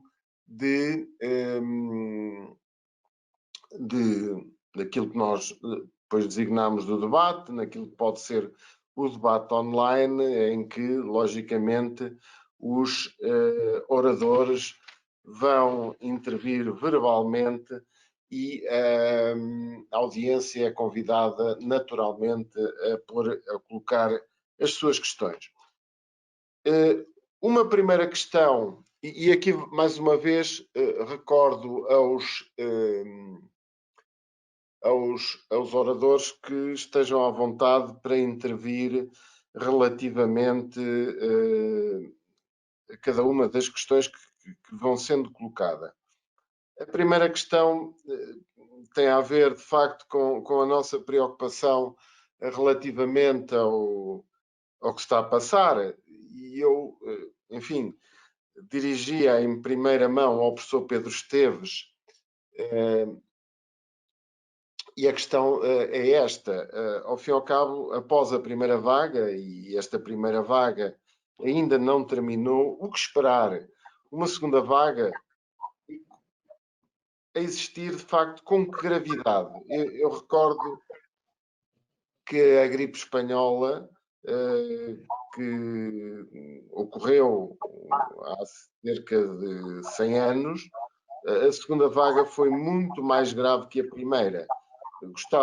Começava por ouvir naturalmente o professor Pedro Esteves, estando aberto à resposta de todos os restantes oradores. Obrigado. Muito obrigada pela pergunta. Essa é a pergunta do $1 milhão que toda a gente faz, não é? Se vamos ter uma segunda vaga, se não vamos, se a primeira vaga vai acabar, se não vai, se vamos ter um contínuo e avançar já para a segunda vaga. A minha expectativa é que, de facto, sempre é possível que venhamos a ter uma segunda vaga, porque nós vamos ter que abrir fronteiras, vamos ter que fazer muita coisa, e quando isso acontecer vamos ter um fluxo enorme de pessoas de um lado para o outro. Não havendo uma cura e não havendo uma vacina eficaz, vamos ter um aumento significativo de casos. Estamos mais bem preparados, o nosso Sistema Nacional de Saúde conseguiu equipar-se, e acho que neste momento estamos mais bem preparados para isso. Agora, é evidente que temos de ter muito mais cuidado agora, porque uma segunda vaga implica, provavelmente vamos ter que fechar outra vez, isto implica níveis de confiança a baixarem drasticamente, e depois vai ser muito mais difícil reativar, porque as pessoas vão começar a ter medo, vão começar a ter receio. Portanto, tem que haver aqui um compromisso muito grande entre manter aberto, estar muito atento a como é que tudo isto vai funcionar e tentar responder de maneira a que isto não se agrave muito seriamente. Eu tenho algum receio, com medo, por causa da economia estar muito má, que se vá tentar ir até ao limite antes de fechar e que provavelmente isso possa ser já um bocadinho tarde. Porque o grande problema deste vírus é que nós só, passado 15 dias, 3 semanas, é que percebemos a magnitude dos surtos. E depois as coisas tornam-se muito difíceis de agir. Mas, obviamente, eu sinceramente espero um aumento significativo de casos, que pode funcionar como pequenos surtos, como estamos a ver agora em Lisboa, ou que pode funcionar como uma coisa mais global a nível nacional. Isso já não consigo dizer, mas estou à espera de um segundo surto. Enquanto não houver uma vacina ou uma cura, nós estamos sempre sujeitos a aumentos significativos de casos. Não há muito a fazer aí.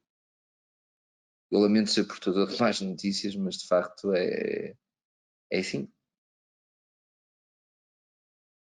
Muito obrigado. Não sei se os restantes oradores querem pronunciar. Tenho questões para vocês também.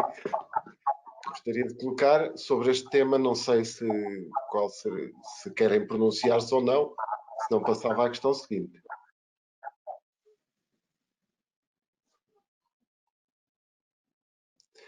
Ora bem, então agora eu gostaria, ou parece, uma questão dirigida ao professor Francisco Ferreira por causa relativa até, e que se relaciona com esta, a forma como de facto tivemos que lidar com a pandemia e onde o plástico de facto aparece aqui como um dos materiais essenciais, quer em aspectos que o professor Francisco Ferreira falou, eu até realçaria no aspecto mesmo diretamente de travagem do vírus e na utilização, naturalmente, muito mais significativa, descartáveis a nível hospitalar e dos próprios EPIs, portanto, na proteção das pessoas, seja diretamente relativamente a nós próprios ou, de facto, aos materiais que são usados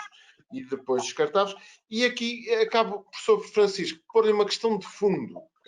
Já que o plástico, de facto, é, talvez, peço desculpa pela expressão, um bocado diabolizado, eu punha-lhe esta questão.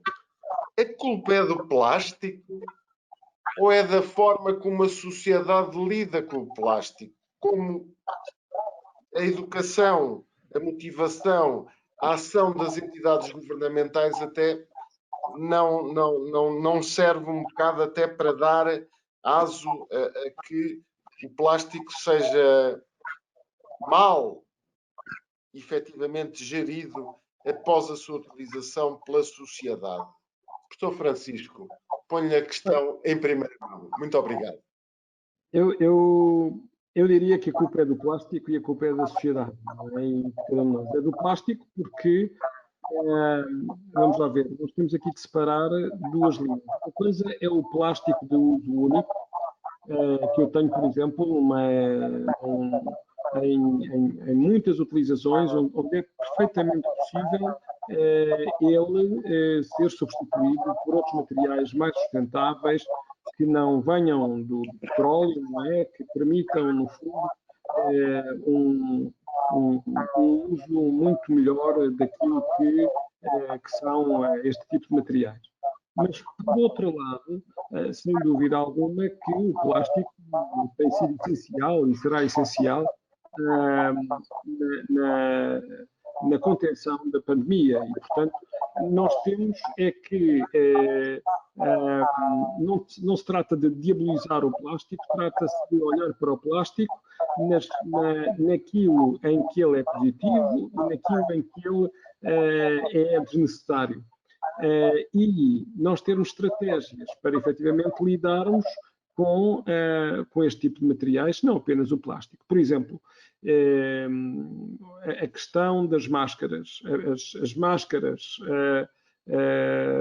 se virem vários documentos, até muito mais extensos, de outros países, a começar por Espanha, há uma fortíssima recomendação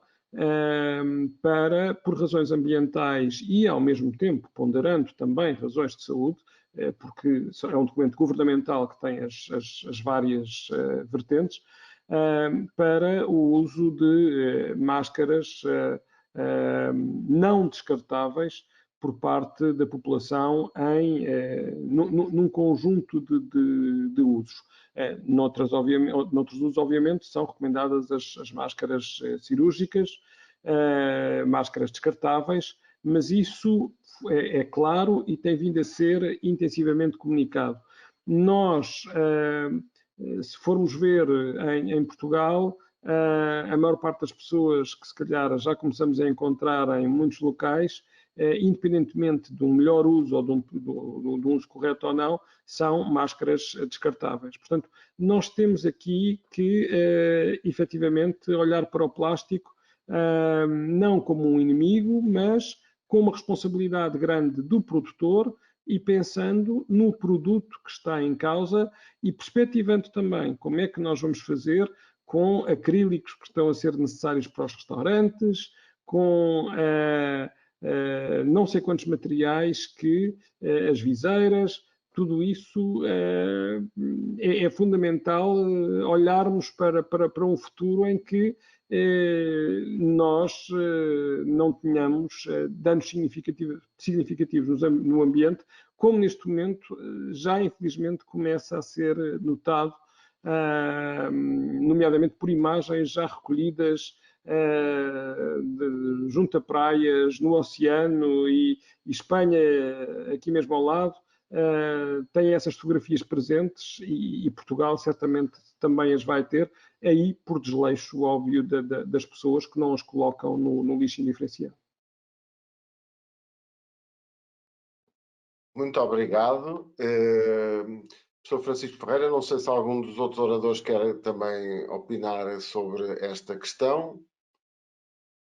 Ora bem, eu agora aqui tenho uma pergunta que colocava de alguma forma, e aí desafio quer o professor Pedro Esteves, quer o professor Pedro Baila Antunes, porque ao fim e ao cabo houve aqui momentos em que as comunicações dos dois naturalmente acabam por estar mais em contacto, e a pergunta que de facto surge é esta: as pessoas convivem cada vez mais e mais proximamente com animais a nível doméstico.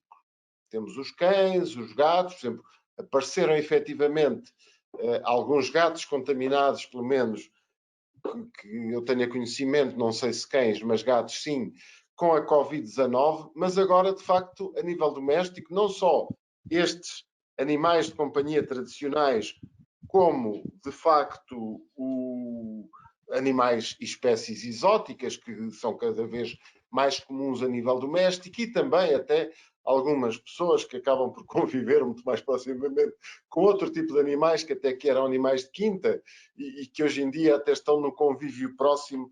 Eu vi ontem ainda um programa onde vi uma pessoa a beijar galinhas, porque é uma pessoa de facto muito amiga dos animais, etc, etc. Pronto, e de facto isto, na minha opinião, lá está atrás, ou poderá trazer, mas um perigo acrescido. Esse perigo é real. Eu se calhar começava pelo professor Pedro Antunes e depois passaria, ou contaria também, pelo menos, com, naturalmente, a avisada opinião também do professor Pedro Esteves. Pedro Antunes, um desafio. Este perigo é real e mais, eu aliás até acrescentaria uma coisa, até para os próprios animais, digamos, vamos ter que nos preocupar com a Covid nos cães e gatos? Professor Pedro Antunes. Pronto, eu não vou entrar em detalhes científicos, que deixaria para o professor Pedro Esteves, mas mais zeitgeist, isto é, espírito do tempo, o modus vivendi, enfim, que está acontecendo na sociedade em termos globais. E então aí há duas dimensões em relação ao contacto humano com os animais, não é? Uma que é profundamente perversa, que não era bem essa que estava a falar, que é aquela que aconteceu na China e que deu origem a este surto pandémico, que é uma aproximação aos animais de uma maneira completamente disruptiva, não é? Porque entramos nos animais quando eles estão, vá lá, ainda selvagens, diria, e portanto prontos com um arsenal de vírus, etc., para nos passar, e é disruptiva também por aquilo que se faz, que tem a ver com a morte desses animais por motivos quase diria fúteis, como é a alimentação gourmet, como é a medicina tradicional, aí com algumas aspas, mas de facto essa dimensão de maior aproximação do humana aos animais vai ter as consequências que são adivinháveis e que temos vindo aqui a falar e que todos os dias se ouvem no telejornal. Agora, eu aqui também sou claro e tem que haver internacionalmente alguma pressão relativamente a estas situações. Tem que haver pressão. Eu não quero ser aqui primário, mas tem que haver pressão sobre a China, sobre até algumas práticas em África, etc., porque isto é como a questão da borboleta, de repente alguém naquele mercado úmido do Wuhan, por causa destas práticas, ficou contaminado e foi o que foi. Portanto, tem que haver aqui, a humanidade tem que se mexer rápido relativamente a esta dimensão. Relativamente a outra dimensão, que no fundo é aquela que mais abordou, eu não sei se as pessoas interagem mais com os animais. Interagem mais com os animais eu gosto às vezes de utilizar palavras um bocado mais... numa ótica de fofura, isto é, de animais de companhia, muitas das vezes animais de companhia altamente vacinados, e portanto dentro daquela lógica que eu até acho que não é a ideal na interação com os animais para ganharmos imunidade, que é numa lógica, portanto, a tal lógica do mestre, etc.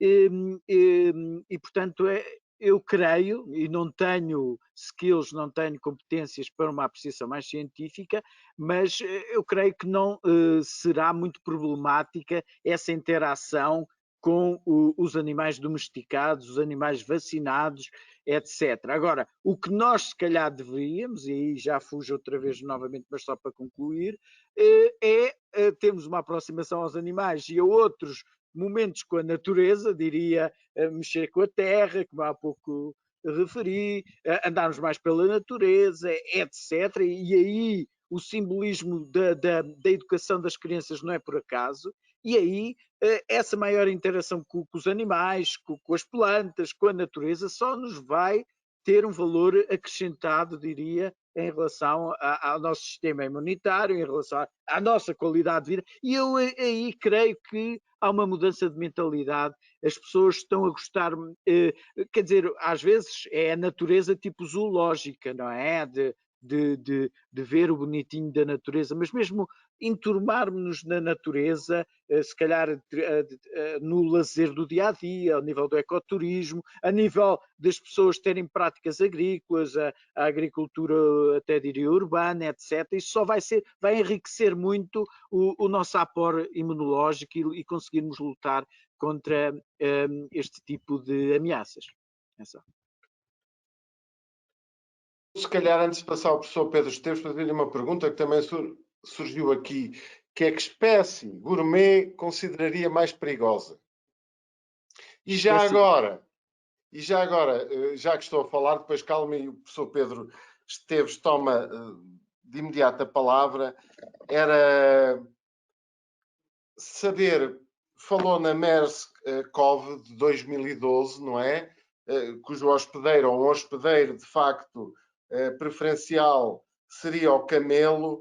Será que a esse vírus, o facto do camelo, passa a expressão, e peço desculpa pela ignorância, se calhar, como estou a pôr a questão, o camelo será suficiente para as necessidades do vírus e daí, de facto, não se ter disseminado tanto como agora a Covid-19?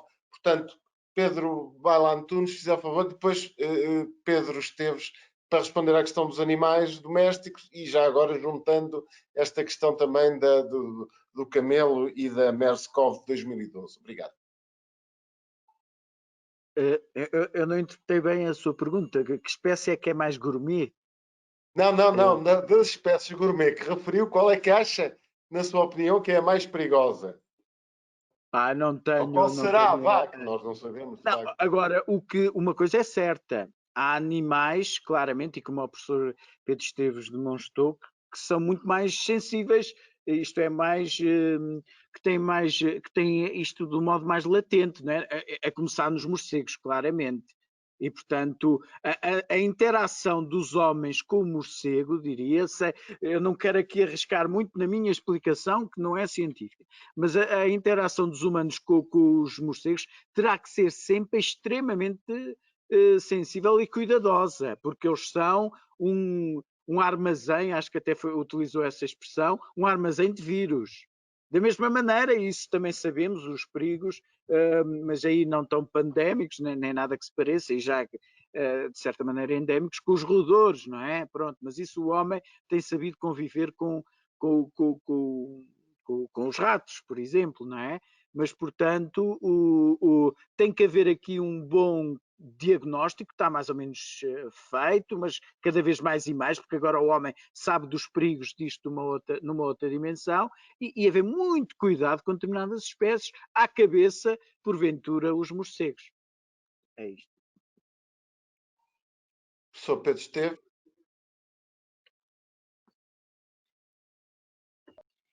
Muito obrigado pela pergunta. Bom, essa é uma pergunta muito complicada, talvez a mais difícil de todas, porque nós temos que moderar bem aquilo que vamos dizer, porque não queremos alarmar as pessoas. São duas coisas que temos de ter em atenção. Os fatos científicos são estes. De facto, agora saiu um artigo a semana passada na Science que revela que claramente os gatos são infectados com SARS-CoV-2, conseguem inclusivamente transmitir entre si. E que também os furões são contaminados e claramente os tigres de Nova Iorque foram contaminados com SARS-CoV-2. Ponto. Portanto, que de facto o vírus consegue infectar, que provavelmente a maior parte das vezes vai ser assintomático, poderá haver um ou outro caso que apresentam alguns sintomas, mas não muito graves, portanto não há nenhum caso descrito de gato ou tigre que tenha morrido com o vírus, mas que de facto eles conseguem ser infectados, conseguem transmitir entre si os gatos. Okay? E isto é absolutamente claro no estudo que foi feito na China sobre isto. Isto não quer dizer que possa haver uma transmissão direta do gato para o homem, mas também não quer dizer que não possa. Ou seja, nós não sabemos o suficiente para garantir que se o vírus estiver a circular no gato ou no furão que vai afetar o homem. Ok? Agora, nesta fase, nós não sabemos isso, o que é aconselhável é que as pessoas tenham mais cuidado na aproximação que fazem a estes animais, sobretudo animais domésticos. E, portanto, ter mais cuidado no trato, ter mais cuidado nas relações que têm com esses animais. Isso parece uma questão de bom senso. Porque o grande problema aqui, isto é muito perigoso, porque de repente passamos a ter uma histeria de grupo, podemos ter uma histeria de grupo em que diz vamos matar os gatos todos, ou vamos matar os morcegos todos, e por aí fora. E nós temos de ter muito cuidado, porque nós sabemos por experiências prévias que sempre que se fazem essas coisas estamos a provocar um desequilíbrio no ambiente que pode ter consequências completamente imprevisíveis. Os animais têm todos eles um papel fundamental no ecossistema e, portanto, não vamos agora fazer uma caça às bruxas e começar a matar animais indiscriminadamente. Mas nós temos um exemplo absolutamente clássico, que é o caso da Austrália, em que sempre que eles introduziram uma espécie, aquilo correu mal. Começaram por introduzir o coelho tornou-se uma praga, colocaram a raposa para tentar resolver o problema do coelho, tiveram que andar a matar a raposa por causa da raiva. Entretanto, meteram o gato bravo lá pelo meio, também começaram a ter problemas com o gato bravo, porque há um equilíbrio na natureza que, se for quebrado, é prejudicial. Agora, é evidente que nesta altura temos que ter cuidado. Temos que pensar que esses animais, em particular, são possíveis reservatórios do vírus. O que nós temos que fazer, primeiro, é ir estudar e perceber até que ponto é que o vírus está nesses animais e se de facto pode passar para o homem. Em relação ao camelo, sim, sabe-se que o camelo é o hospedeiro e que esporadicamente poderá ser ele o responsável pela passagem do MERS-CoV para o humano e criar então estes pequenos surtos que acontecem de vez em quando que provocam a morte dos indivíduos. E basicamente esta é a questão. Portanto, são potenciais, são todos eles, temos de ter cuidado, só isso. Nesta fase, pelo menos, temos de ter cuidado porque sabemos ainda muito pouco. Muito obrigado pela vossa resposta. Já estamos, de facto, algo fora do nosso horário. Eu vou fazer mais 2, no máximo 3 questões e vou concentrá-las. E a próxima questão seria para o Francisco Ferreira. Ele mostrou aquele gráfico, de facto, das emissões do NO2. Pessoalmente também me preocupou um bocadinho, de facto. Lá está, aqui na parte da manhã já há uma coincidência com a situação prévia ao Covid, na parte da tarde ainda não, mas penso que será por causa dos horários desfasados de saída, digo eu, quer dizer, isto é uma mera opinião.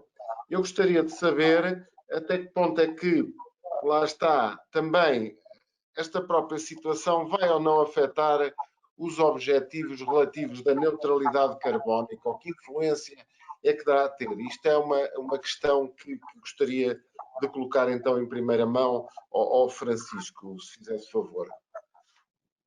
Ora bem, a neutralidade carbónica é para 2050, não é? Portanto ainda temos muito tempo. Mas uma das ideias cruciais é precisamente que nós aproveitemos esta crise, e é só ver, por exemplo, para as medidas da Alemanha, que foram anunciadas há um dia, ontem ou anteontem, para passarmos para uma mobilidade mais sustentável. A Câmara de Lisboa, por exemplo, vai ter um programa de fortíssimo apoio ao uso da bicicleta.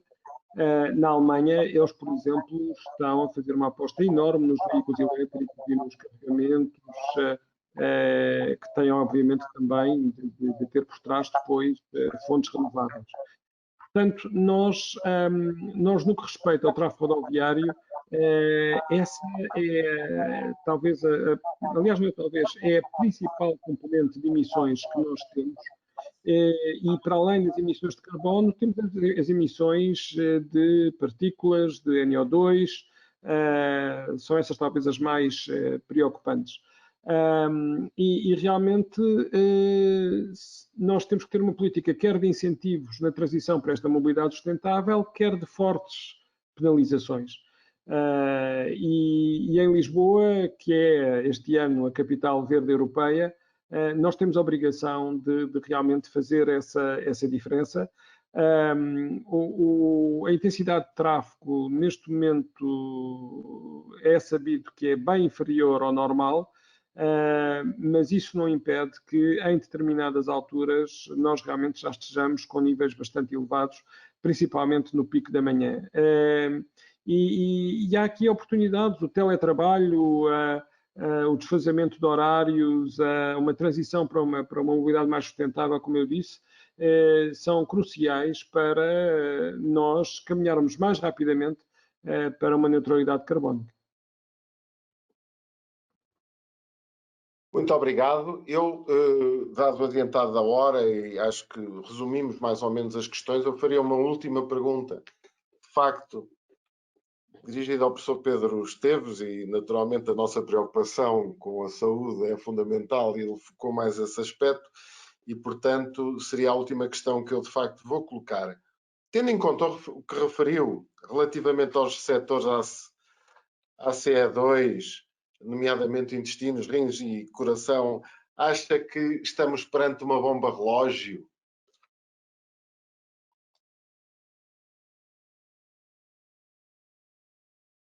Eu não sei se é uma bomba relógio, o que eu digo, e neste momento já há trabalhos feitos quer por médicos americanos, quer por médicos chineses, e algumas preocupações de alguns médicos portugueses, nomeadamente no Hospital São João, é que nós vamos ter que estudar muito bem todas as pessoas que foram infectadas com Covid, pelo menos tiveram sintomas, porque é perfeitamente natural e perfeitamente normal que outros órgãos tenham sido afetados, nomeadamente o rim e o coração. E aparentemente começaram a aparecer na China e nos Estados Unidos pessoas que não tinham problemas e que passaram a ter insuficiências renais e começaram a ter problemas de coração, problemas cardiovasculares. É perfeitamente possível que o vírus também tenha afetado essas células e tenha lesionado tecido dessas células. E, portanto, o que nós temos que fazer nesta altura, porque isto é uma coisa recente, estamos a falar de 3, 4 meses, é estudar, entender exatamente o que é que aconteceu. Agora, o que é importante as pessoas também perceberem não é aquela ideia de que não faz mal eu ficar infectado porque tenho 20 ou 30 anos e depois não vou ter problemas. Eu não sei se é assim. Posso não ter os sintomas, mas eu posso ter problemas de saúde sérios por causa disto. Eu não faço ideia. Além de que, obviamente, passa a ser um reservatório para que o vírus se possa propagar. E, portanto, a ideia é as pessoas perceberem que não é uma doença de velhinhos, que é uma doença que pode afetar todas as pessoas e que pode ter consequências sérias na vida das pessoas. Muito obrigado. Pronto, chegamos ao final do nosso webinar. Eu, antes de concluir, recordo o pedido que fiz para efetivamente colaborarem na resposta a um pequeno inquérito de satisfação que vos vai aparecer como survey que referi anteriormente. Portanto, imediatamente após o encerramento do webinar, receberão um link de acesso ao inquérito. Solicito-vos, pois, que não se desliguem antes de responderem, porque a vossa opinião é muito importante para nós. Por fim, naturalmente, resta-me, em meu nome pessoal e da organização, agradecer a participação de todos neste evento, esperando que o mesmo tenha sido do vosso agrado. Muito obrigado a todos, muito boa tarde, bom fim de semana. Obrigado. Obrigado também. Obrigado, boa tarde.